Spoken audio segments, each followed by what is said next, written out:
The numbers are coming in now. The tracking station just updated the spacecraft's position. Radio pulses out, radio pulses back, and the dot on the screen slides a hair off the predicted path. Not a dramatic swerve. Not a catastrophe. Just a slow, quiet separation between what our equations promised and what the universe is doing. If gravity is a law, fixed, elegant, carved into reality, why does the future refuse to sit still? Picture the confidence we have with the sky. We can tell you when an eclipse will cut daylight into a thin, eerie twilight centuries from now. We can predict the return of a comet like a calendar appointment. So here's the human-sized question that should make you a little uncomfortable. If the laws are fixed, why can't we see the future? Why can't we take 3 gravitating objects, 3, not 3 million, and forecast their dance a month ahead with the same certainty? And that's the trapdoor we're about to step on together. Because the 3-body problem isn't just a math puzzle. It's the boundary line between the universe is lawful and the universe is forecastable. Those are not the same claim.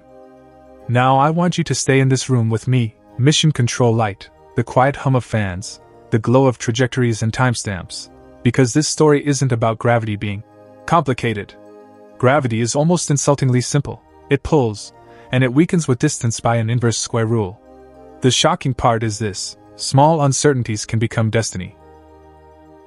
Not metaphorically, mathematically, operationally, emotionally too, because if the world can be lawful and still surprise you, what does that say about what you think you know? Let's start where humanity first felt the universe become a machine. You're standing in Newton's world now. Imagine a clean sheet of paper, a sharp pencil, and one idea. Every mass pulls on every other mass. There's an apple, there's the moon, there's the same invisible thread between them. And in this world, the 2-body problem, the gravitational motion of 2 objects isolated from everything else, is a solved story. Solved doesn't mean easy. It means something deeper. The future is written in a form you can hold. A closed-form solution, let's translate that before it hardens into jargon, is an exact recipe you can write down like a perfect map. Not, take a step, compute, but a single expression that, if you know the starting conditions, gives you the position at any time, like turning to a page number in a book and finding the paragraph already waiting. That's what Newton's universe felt like. In the 2-body problem, you get ellipses, circles if you're lucky, parabolas if something escapes. And there's a profound comfort to it. The motion is corralled by conservation laws like fences around a pasture. Energy and angular momentum don't just exist, they discipline the trajectory. They prevent the motion from wandering into arbitrary madness. The orbit is a promise, repeatable, predictable, celestial clockwork. This is why our ancestors could build civilizations around the sky. Predictable seasons, predictable tides, predictable celestial events. The 2-body problem turns the cosmos into a timepiece. And it tempts you into thinking, if we can do this, surely we can do anything. So now, with that confidence still warm in your hands, we make the smallest upgrade imaginable. We add one more body. That's it. Not a new force. Not relativity. Not quantum weirdness. Just company. And emotionally, this is where the story twists. Because your intuition whispers, it's the same law. Just more of it. But the 3-body problem doesn't merely get harder. It changes character. Let me make it visual. In your mind, draw the safe 2-body orbit. One object traces a clean ellipse around the other. It's closed, it's tidy, it feels like a sentence with a period. Now a 3rd body enters the frame, another planet, another star, another massive companion, and suddenly that ellipse isn't a sentence anymore. It's a conversation. It interrupts. It responds. It escalates. Here's the first uncomfortable audit result. The general 3-body problem is not integrable. In plain language, integrable means there's a full set of conserved quantities, enough mathematical locks, that let you solve the motion exactly with the universal formula. 2-body motion is integrable. 3-body motion, in general, isn't. Not because we're too dumb. Not because we haven't tried. because the structure of the problem itself refuses to collapse into a neat, general expression. But pause right there, because there's a common misunderstanding. No closed-form solution does not mean random. It doesn't mean causality broke. It means you often can't write the future down as a single clean line of mathematics. Instead, you compute it step by step, and you live with the fact that tiny errors can amplify. To see why that matters, I need to give you one tool that turns confusion into geometry: phase space. If that phrase sounds like a door slam, here's the metaphor. Phase space is a library containing every possible state your system could be in. Not just where the objects are, but how fast they're moving and in what direction. Every book in that library is one complete snapshot of reality, position and velocity, and the motion of the system is like walking a path through the aisles. In the two-body library, the aisles are orderly. Paths don't cross in destructive ways. The conservation laws keep you on a well-marked trail. In the three-body library, the shelves warp. Corridors twist. Some paths funnel you into calm valleys. Others lead you near ridges where a tiny nudge changes everything. The library is still deterministic. There is still a path, but it may run through terrain that makes prediction fragile. Now, before we meet the person who realized just how fragile, let's visit an intermediate world where three bodies are present but one of them is almost weightless. This is called the restricted three-body problem. Translation: imagine two big bodies, like Earth and the Moon, or the Sun and Earth, moving under their mutual gravity. Then a third, tiny object, like a spacecraft, moves under their influence but doesn't noticeably tug back.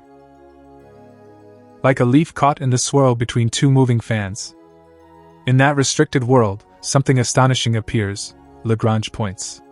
Think of them as places where gravity and motion balance in a delicate truce. The tiny body can hover in a rotating frame, like finding a spot on a moving merry-go-round where the pushes and pulls cancel just right. It feels like a cheat code, a sweet spot in the gravitational field. But even here, the seduction has teeth. Some Lagrange points are stable. If you drift a little, you drift back. Others are unstable. If you drift a little, you drift more. A pencil balanced on its tip is a balance point too. The difference between parking spot and tightrope is stability. And in spaceflight, that difference becomes fuel. Hold that thought, because now we step into the late 1800s, into a Europe where the universe still feels solvable. The great triumphs of mechanics have trained everyone, scientists, engineers, philosophers, to expect that with enough work, every clock can be understood. And then we meet Henri Poincaré. It's night, and the room is lamplit. Papers. Ink. The faint scratch of pen across a page. Poincaré is not trying to break determinism. He's trying to complete it. The problem on the table is the stability of the solar system. Will planetary orbits remain orderly forever, or can small gravitational tugs accumulate until something catastrophic happens? It sounds abstract until you realize it's a question about whether the cosmic home we live in is fundamentally dependable. Poincaré goes looking for a universal formula, the kind of result that would extend Newton's two-body triumph to three bodies and beyond. He expects complexity, but he expects it to yield. And what he finds instead is a different kind of truth. The mathematics grows tangled in a way that isn't just messy, it's structurally unpredictable. This is one of those scientific moments that feels like a floor dropping out from under your mind. Not because the laws changed, but because your expectation changed. The universe stops behaving like a perfect clock, and it starts behaving like a perfect conversation, sensitive, responsive, and capable of diverging from the tiniest shift in tone. Let's make chaos physical, right now, in your hands. Take two versions of the same three-body system. Same three masses. Same law of gravity. Same everything. The only difference is the initial condition, the starting positions or velocities, shifted by an amount so small it could hide inside the rounding error of a measurement. Imagine changing the last digit of a number on a screen. At first, the two futures hug each other. If you watched the trajectories, you'd say, they're identical. Days pass in simulation time, then weeks, then months. Still close. And then, quietly, without drama, one trajectory begins to peel away. The separation doubles, then doubles again. Like compound interest, but for error. Soon the two systems don't just look different, they look like different universes. Here's the key audit: chaos does not mean no cause. Chaos means sensitive dependence on initial conditions. The system is deterministic. The present state determines the future state. No dice are rolled. But your ability to predict depends on how precisely you know the present. And in the real world, your knowledge always has finite precision. Always. That's where the existential bite is. Because we often confuse lawful with predictable, as if the universe owes us foresight because it obeys rules. But prediction is an information problem. And in chaotic systems, information has an expiration date. Let's do a stress test on your mental model. Imagine you're allowed to measure the position and velocity of each body, but only to, say, 12 decimal places. That sounds absurdly precise, more precise than almost any practical instrument. You plug those numbers into your best simulation, and it produces a future. You feel the old Newtonian comfort returning. But in a chaotic three-body situation, those missing digits, the 13th, 14th, 15th decimals, can matter. Not immediately. But eventually. The error grows until the set of possible futures consistent with your imperfect measurement balloons. And after some time horizon, your forecast isn't a fact about the universe anymore. It's a story you told yourself based on incomplete information. The system didn't become random. Your prediction became unmoored. So why doesn't this break everything we do in space? Because spaceflight is where this philosophy becomes a workflow. Come back to mission control. The spacecraft is real. The solar system is not a clean three-body diagram, it's an n-body swarm. The sun, planets, moons, asteroids, all tugging, all whispering gravitational suggestions into the spacecraft's path. You don't solve it once. You continuously update it. This is the part that often gets missed in pop explanations. Navigation is not prophecy. Navigation is conversation with reality. Measure, predict, correct. Measure, predict, correct. Here's how it works in practice, and I want you to feel the rhythm of it. First, numerical integration. That's the step-by-step computation approach. Instead of a single closed-form formula, we take small time steps and repeatedly apply the laws of motion. Like walking across a river on stones. You don't teleport to the other side, you place each foot carefully. The equations are still Newton's, or relativistic corrections when needed. The method is humble, but powerful. Second, uncertainty modeling. Because a single predicted trajectory is often dishonest. It pretends we know the present perfectly. We don't.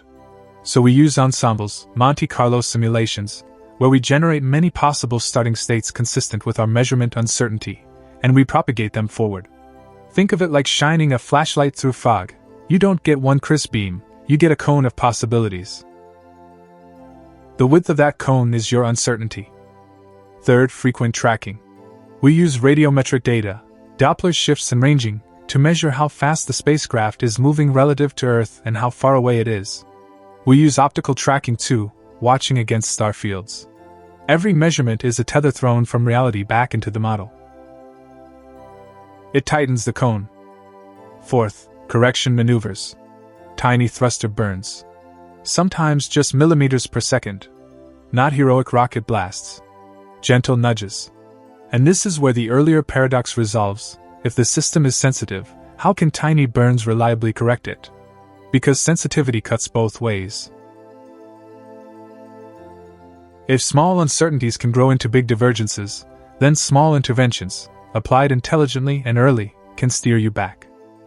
That's what mission design really is, managing a finite prediction horizon. You don't demand perfect knowledge forever. You aim for accuracy long enough to take the next measurement, then you reset the clock. Now let's return to the deeper mystery, determinism versus predictability. Determinism is about the rules.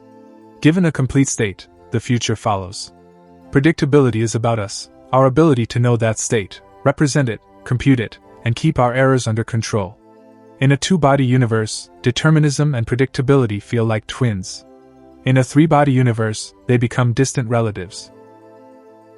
You can have perfect laws and still lose foresight. And yet, this is where order returns, order still hides inside chaos. In the phase space library of a three-body system, there are islands of stability. Resonances where orbits lock into repeating ratios. Regions near certain Lagrange points where motion can be shepherded. And then there are invariant manifolds. This is a technical phrase, but it's worth translating because it's one of the most beautiful ideas in orbital mechanics. Imagine invisible tubes in the phase space landscape, like glowing corridors that guide motion. If you enter one of these corridors, the dynamics naturally carry you along, almost like a current. These manifolds can connect regions of space with astonishing efficiency. They're sometimes called gravitational highways. But that phrase can sound like magic.